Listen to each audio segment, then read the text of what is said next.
Hello everyone. Once again, welcome to my YouTube channel. It's Reviving Destinies. Here we revive destinies.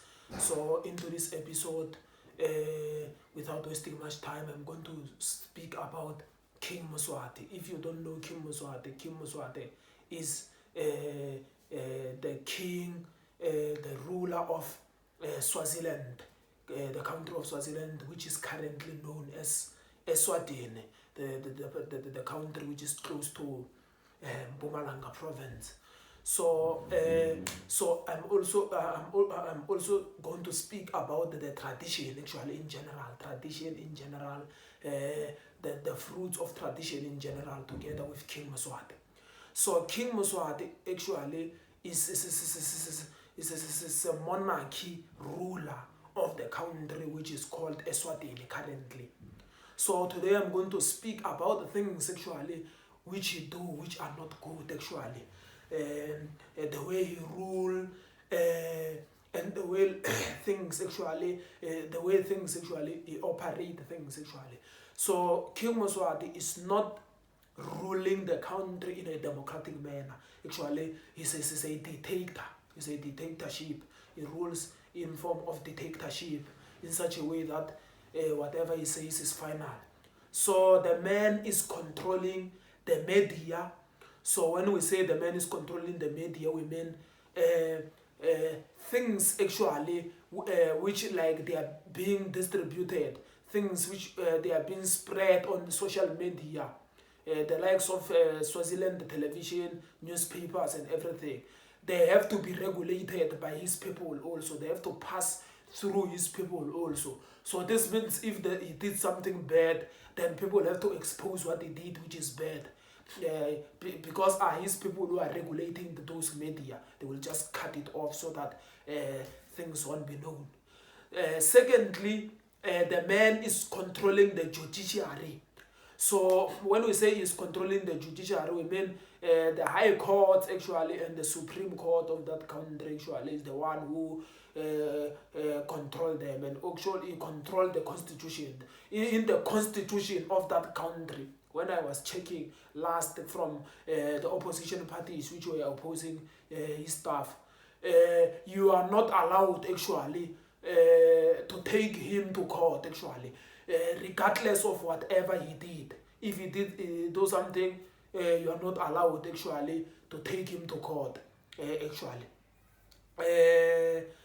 So that's how it is. Another thing which you control is you control the financial sector of that company.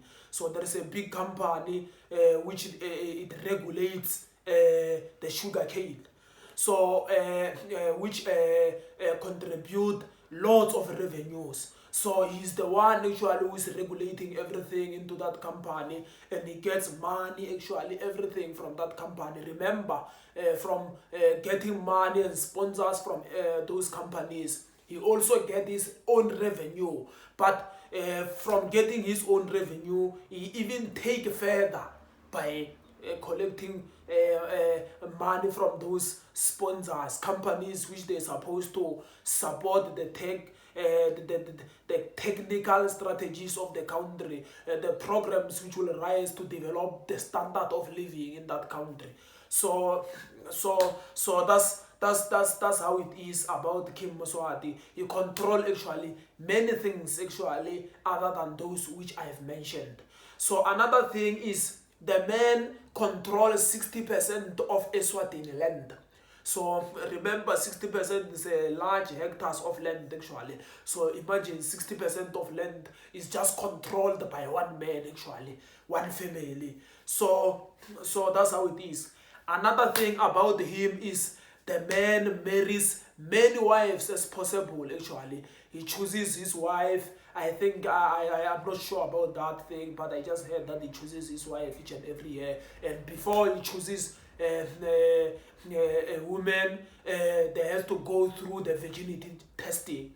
And remember, that is a humiliation to other people's rights actually. That is highlighted as human rights violation, because you are humiliating somebody when you say you have to test the virginity of that person. So that's how it is. So the man also is a man who perform polygamies. So that's how it is. So another decisions which he makes is, remember, polygamy actually is a very bad thing. I don't wanna lie. So how is the polygamy a bad thing according to my view? Because you will have to have many wives. As you have to have many wives, you will end up actually taking care actually of some of your children when you have children which are coming from some of the mothers. So you won't have actually enough time actually to be present actually for your own children actually, which will be many when you have many wives. So that's the reason why I don't condone polygamy. So and another thing is, it requires money actually to socially and financially maintain all of those children. So he maintain all of those children how? Through the expense of taxpayers actually. So that's how the man actually maintain everything actually in the expense of taxpayers. There was reports which they were roaming around that some of his children went to overseas. I think it was Britain or America, United Kingdom or America, where they spent thousands actually of dollars, shopping, and they shop until the money finished. Then they requested another thousands of dollars actually just for shopping actually, just to buy clothes and other luxurious things actually. So that's it actually about the man. The man is supposed to be the one who leads people and make sure that people actually they are being developed. So imagine he went outside the country to just buy luxurious things, clothes and other things. Remember, when you buy things from other countries actually, you are exporting money out of the country actually.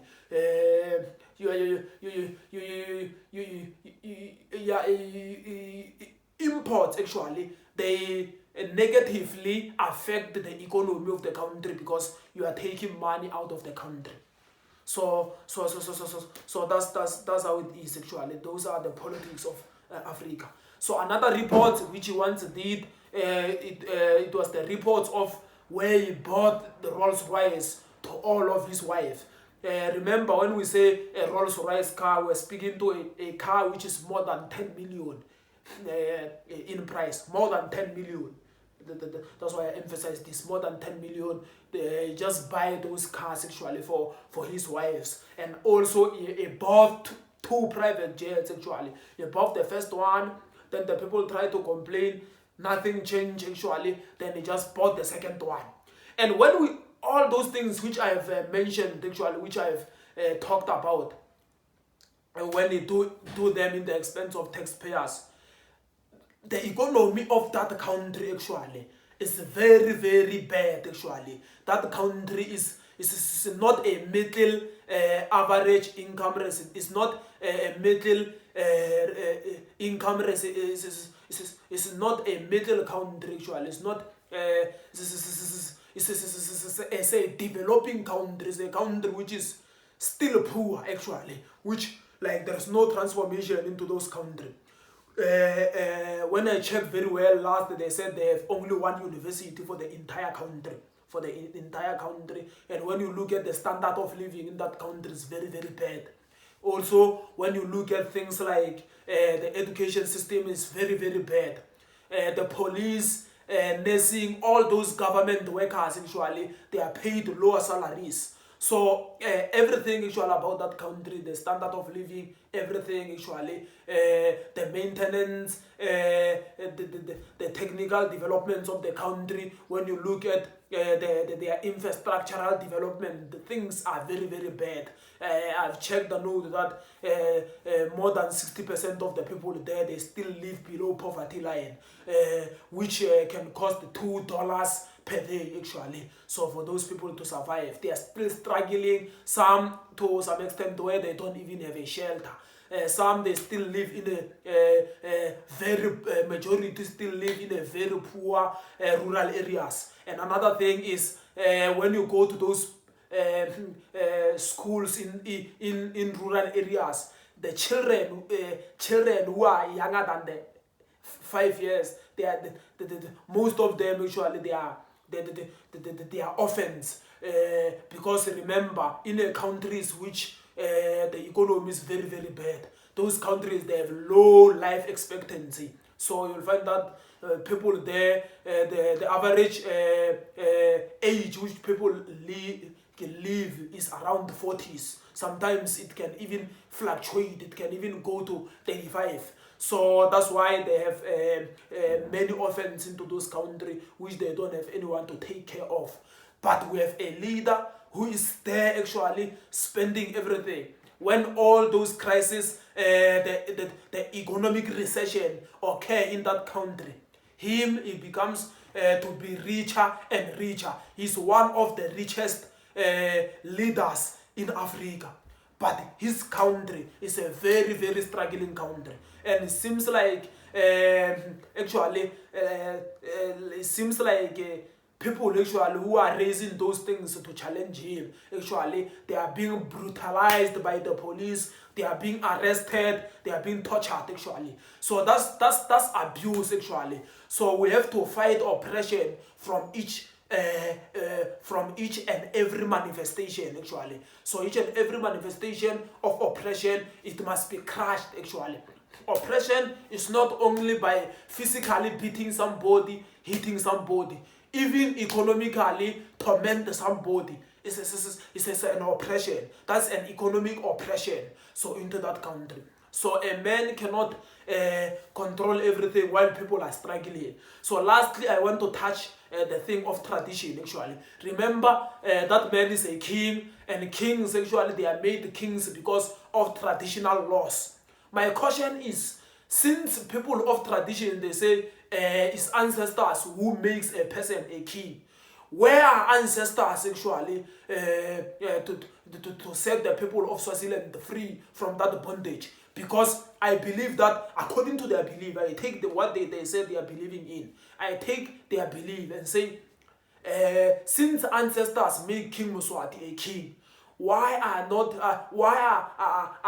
ancestors actually not fight King Maswati and make sure that he's removed actually from that office, because he's oppressing people? I'm not I'm highly sure that, like, if ancestors really exist, I'm not sure about that. If ancestors really exist actually, and like they are being explained as good people, good beings, since actually they are the superior beings, good superior beings, they want to actually approve the selfishness of that man. So that's what I believe in. So my question is, why are not ancestors actually making sure that actually people of that country, they are being liberated? And another thing about the tradition is, what I like, what I don't like about it, what I don't support about tradition is, remember, kings, they are not like leaders where we can say you are the one who voted for them, so bear what you have, bear your choice.